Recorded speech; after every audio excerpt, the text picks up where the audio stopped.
So why it is important to learn 360 mindfulness? Okay, if you are having pain, not knowing how to manage your attention, okay, not knowing truly what focus is, how to apply it in your life, and if you are not not knowing how to focus and on right things and get success,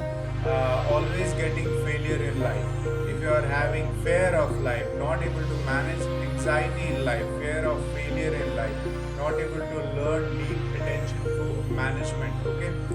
not able to learn how to do deep focus and achieve your goals in your life, not able to practice deep focus, okay, to achieve 10x growth in your life. So I would recommend you to this masterclass on 360 mindfulness, where you learn this deep knowledge and wisdom, and you will apply these skills in your life, and